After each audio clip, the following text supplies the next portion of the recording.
Un'organizzazione migliore e più attenzione alla sicurezza. Dopo lo stop dello scorso anno, martedì 29, le Panatliadi, i giochi delle scuole medie metropolitane realizzati dal Panathlon Club di Venezia, sono tornati ad animare per un giorno la verde isola di San Servuro.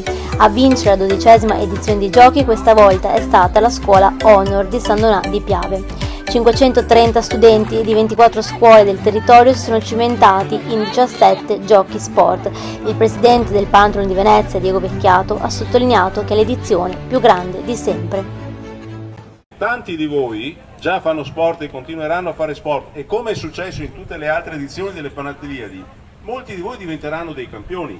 Campioni nella vita, ma prima di tutto campioni nello sport. Ripeto, all'insegna dell'amicizia, dell'aiutarsi, di fare squadra. Questo vuol dire essere panatleti.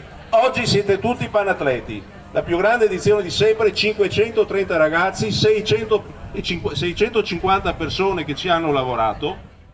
Un'idea che nessun altro club ha ancora replicato, ha detto invece il presidente del Panathlon International, Giorgio Chinellato. I miei amici del Panathlon Club di Venezia, che diversi anni fa hanno avuto questa idea, secondo me geniale, che nessun club al mondo, siamo presenti in 33 paesi dal Sud America a tutta l'Europa, all'Africa, all'Asia, ma nessun club ha saputo copiare.